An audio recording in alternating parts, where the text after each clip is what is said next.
আপনি আপনি কোন দেশে থাকেন? কোন দেশে থাকেন? মালয়েশিয়া। মালয়েশিয়ার কোথায় থাকেন? আচ্ছা, বাংলাদেশে বাড়ি কোথায়?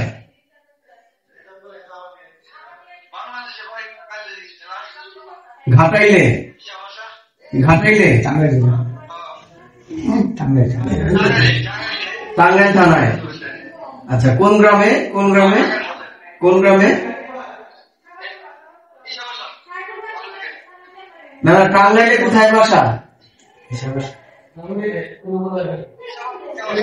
আচ্ছা, আপনার সমস্যা কি? সমস্যা হয় আপনার?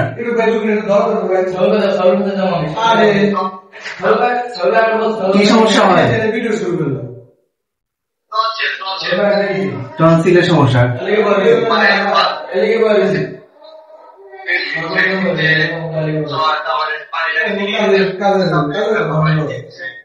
আচ্ছা, কতদিন ধরে এই সমস্যা আপনার?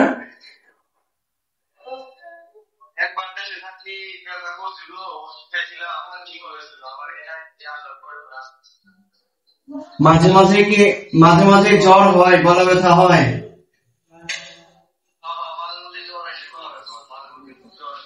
গলার ভিতর থেকে, টনসিলের ভিতর থেকে সাদা সাদা কিছু আসে, পুজের মতো, ভাতের মতো, চালের মতো কিছু আসে?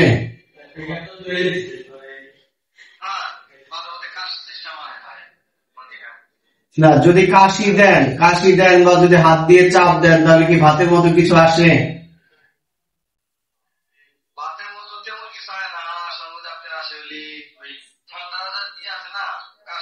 হ্যাঁ।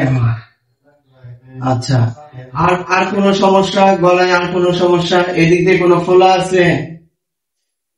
এই জায়গায় কোনো ফোলা আছে?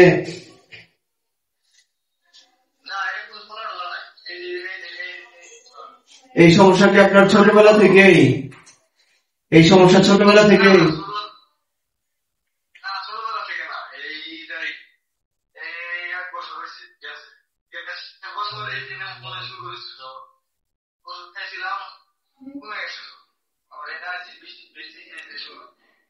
আচ্ছা, আমি চিকিৎসা লিখে দিচ্ছি, আর এর পাশাপাশি আপনাকে কিছু নিয়ম কানুন মেনে চলতে হবে।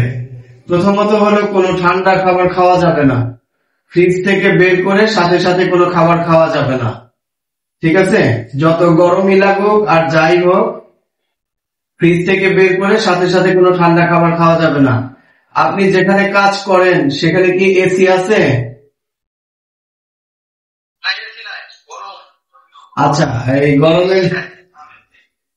গরমের মধ্যে যেহেতু কাজ করেন, তাহলে একটু পাতলা সুতি কাপড়ের জামা কাপড় পরে কাজ করবেন, যেন ঘামে ভিজে না থাকে শরীর। হ্যাঁ, চেষ্টা করবেন দুপুরে গোসল করার জন্য। যদি সন্ধ্যায় রাতে গোসল করতে হয়, চুল টুল শুকায় ফেলবেন, মাথা যেন ভিজা না থাকে।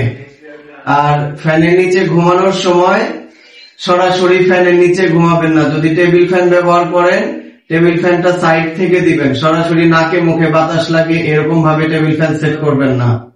হ্যাঁ, এই নিয়ম কানুন গুলোর মধ্যে থাকবেন। ঠান্ডা খাবার খাওয়া যাবে না, এবং রেগুলার দাঁত ব্রাশ করবেন, ঠিক আছে? আর ওষুধপত্র গুলো আমি যেভাবে লিখে দিচ্ছি, সেগুলো আপনাকে আপনার আত্মীয় স্বজন ওনারা যারা আসছেন ওনারা পাঠিয়ে দিবেন, ওইভাবে ব্যবহার করবেন। হ্যাঁ, যেভাবে যেটা লেখা আছে।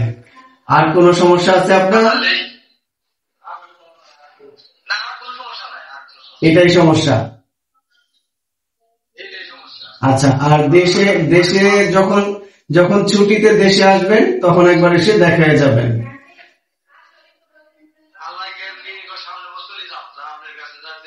ইনশাআল্লাহ। আচ্ছা, ঠিক আছে।